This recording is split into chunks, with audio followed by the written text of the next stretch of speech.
My fellow Americans, tonight I want to talk to you about Syria, why it matters, and where we go from here. Over the past 2 years, what began as a series of peaceful protests against the repressive regime of Bashar al-Assad has turned into a brutal civil war.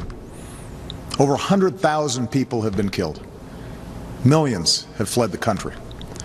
In that time, America has worked with allies to provide humanitarian support, to help the moderate opposition, and to shape a political settlement.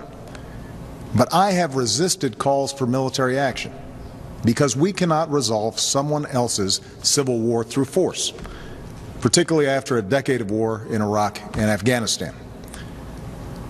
The situation profoundly changed, though, on August 21st, when Assad's government gassed to death over 1,000 people, including hundreds of children. The images from this massacre are sickening. Men, women, children lying in rows, killed by poison gas. Others foaming at the mouth, gasping for breath. A father clutching his dead children, imploring them to get up and walk.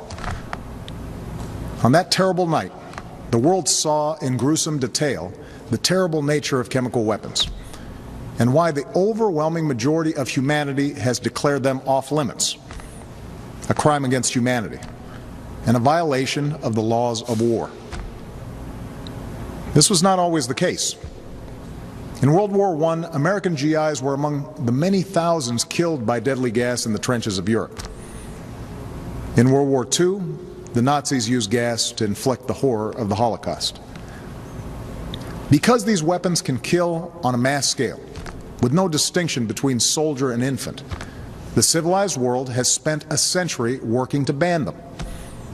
And in 1997, the United States Senate overwhelmingly approved an international agreement prohibiting the use of chemical weapons, now joined by 189 governments that represent 98% of humanity. On August 21st, these basic rules were violated, along with our sense of common humanity. No one disputes that chemical weapons were used in Syria. The world saw thousands of videos, cell phone pictures, and social media accounts from the attack. And humanitarian organizations told stories of hospitals packed with people who had symptoms of poison gas. Moreover, we know the Assad regime was responsible. In the days leading up to August 21st, we know that Assad's chemical weapons personnel prepared for an attack near an area where they mix sarin gas.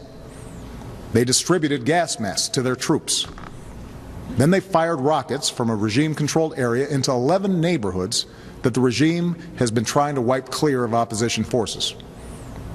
Shortly after those rockets landed, the gas spread, and hospitals filled with the dying and the wounded. We know senior figures in Assad's military machine reviewed the results of the attack, and the regime increased their shelling of the same neighborhoods in the days that followed. We've also studied samples of blood and hair from people at the site that tested positive for sarin. When dictators commit atrocities, they depend upon the world to look the other way until those horrifying pictures fade from memory. But these things happened. The facts cannot be denied. The question now is what the United States of America and the international community is prepared to do about it. Because what happened to those people, to those children, is not only a violation of international law, it's also a danger to our security. Let me explain why. If we fail to act, the Assad regime will see no reason to stop using chemical weapons. As the ban against these weapons erodes, other tyrants will have no reason to think twice about acquiring poison gas and using them. Over time, our troops would again face the prospect of chemical warfare on the battlefield. And it could be easier for terrorist organizations to obtain these weapons and to use them to attack civilians. If fighting spills beyond Syria's borders, these weapons could threaten allies like Turkey, Jordan, and Israel. And a failure to stand against the use of chemical weapons would weaken prohibitions against other weapons of mass destruction, and embolden Assad's ally, Iran, which must decide whether to ignore international law by building a nuclear weapon or to take a more peaceful path. This is not a world we should accept. This is what's at stake. And that is why, after careful deliberation, I determined that it is in the national security interests of the United States to respond to the Assad regime's use of chemical weapons through a targeted military strike. The purpose of this strike would be to deter Assad from using chemical weapons, to degrade his regime's ability to use them, and to make clear to the world that we will not tolerate their use. That's my judgment as Commander-in-Chief. But I'm also the President of the world's oldest constitutional democracy. So even though I possess the authority to order military strikes, I believed it was right, in the absence of a direct or imminent threat to our security, to take this debate to Congress.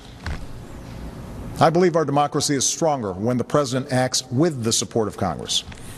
And I believe that America acts more effectively abroad when we stand together.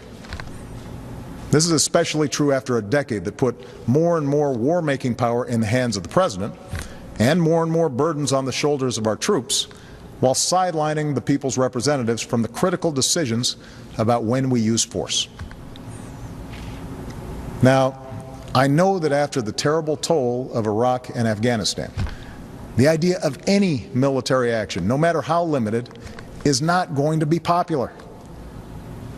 After all, I've spent 4.5 years working to end wars, not to start them. Our troops are out of Iraq. Our troops are coming home from Afghanistan. And I know Americans want all of us in Washington, especially me, to concentrate on the task of building our nation here at home, putting people back to work, educating our kids, growing our middle class.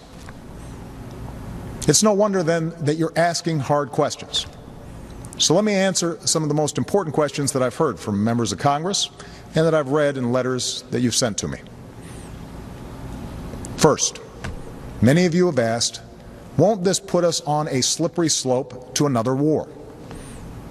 One man wrote to me that we are still recovering from our involvement in Iraq. A veteran put it more bluntly. This nation is sick and tired of war. My answer is simple. I will not put American boots on the ground in Syria. I will not pursue an open-ended action like Iraq or Afghanistan. I will not pursue a prolonged air campaign like Libya or Kosovo. This would be a targeted strike to achieve a clear objective, deterring the use of chemical weapons and degrading Assad's capabilities. Others have asked whether it's worth acting if we don't take out Assad. As some members of Congress have said, there's no point in simply doing a pinprick strike in Syria. Let me make something clear. The United States military doesn't do pinpricks. Even a limited strike will send a message to Assad that no other nation can deliver. I don't think we should remove another dictator with force. We learned from Iraq that doing so makes us responsible for all that comes next. But a targeted strike can make Assad, or any other dictator, think twice before using chemical weapons. Other questions involve the dangers of retaliation. We don't dismiss any threats, but the Assad regime does not have the ability to seriously threaten our military. Any other retaliation they might seek is in line with threats that we face every day. Neither Assad nor his allies have any interest in escalation that would lead to his demise. And our ally Israel can defend itself with overwhelming force, as well as the unshakable support of the United States of America. Many of you have asked a broader question. Why should we get involved at all in a place that's so complicated and where, as one person wrote to me, those who come after Assad may be enemies of human rights? It's true that some of Assad's opponents are extremists, but al-Qaeda will only draw strength in a more chaotic Syria if people there see the world doing nothing to prevent innocent civilians from being gassed to death. The majority of the Syrian people and the Syrian opposition we work with just want to live in peace, with dignity and freedom. And the day after any military action, we would redouble our efforts to achieve a political solution that strengthens those who reject the forces of tyranny and extremism. Finally, many of you have asked, why not leave this to other countries or seek solutions short of force? As several people wrote to me, we should not be the world's policeman. I agree, and I have a deeply held preference for peaceful solutions. Over the last 2 years, my administration has tried diplomacy and sanctions, warnings and negotiations, but chemical weapons were still used by the Assad regime. However, over the last few days, we've seen some encouraging signs. In part because of the credible threat of U.S. military action, as well as constructive talks that I had with President Putin, the Russian government has indicated a willingness to join with the international community in pushing Assad to give up his chemical weapons. The Assad regime has now admitted that it has these weapons, and even said they joined the Chemical Weapons Convention, which prohibits their use. It's too early to tell whether this offer will succeed, and any agreement must verify that the Assad regime keeps its commitments. But this initiative has the potential to remove the threat of chemical weapons without the use of force, particularly because Russia is one of Assad's strongest allies. I have therefore asked the leaders of Congress to postpone a vote to authorize the use of force while we pursue this diplomatic path. I'm sending Secretary of State John Kerry to meet his Russian counterpart on Thursday, and I will continue my own discussions with President Putin. I've spoken to the leaders of two of our closest allies, France and the United Kingdom, and we will work together in consultation with Russia and China to put forward a resolution at the UN Security Council requiring Assad to give up his chemical weapons and to ultimately destroy them under international control. We'll also give UN inspectors the opportunity to report their findings about what happened on August 21st.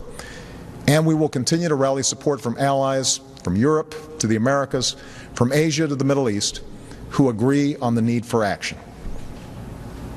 Meanwhile, I've ordered our military to maintain their current posture, to keep the pressure on Assad, and to be in a position to respond if diplomacy fails. And tonight I give thanks again to our military and their families for their incredible strength and sacrifices. My fellow Americans, for nearly 7 decades, the United States has been the anchor of global security. This has meant doing more than forging international agreements. It has meant enforcing them. The burdens of leadership are often heavy, but the world's a better place because we have borne them. And so, to my friends on the right, I ask you to reconcile your commitment to America's military might with a failure to act when a cause is so plainly just. To my friends on the left, I ask you to reconcile your belief in freedom and dignity for all people with those images of children writhing in pain and going still on a cold hospital floor. For sometimes resolutions and statements of condemnation are simply not enough. Indeed, I'd ask every member of Congress and those of you watching at home tonight to view those videos of the attack, and then ask, what kind of world will we live in if the United States of America sees a dictator brazenly violate international law with poison gas, and we choose to look the other way? Franklin Roosevelt once said, "Our national determination to keep free of foreign wars and foreign entanglements cannot prevent us from feeling deep concern when ideals and principles that we have cherished are challenged." Our ideals and principles, as well as our national security, are at stake in Syria, along with our leadership of a world where we seek to ensure that the worst weapons will never be used. America is not the world's policeman. Terrible things happen across the globe, and it is beyond our means to right every wrong. But when, with modest effort and risk, We can stop children from being gassed to death.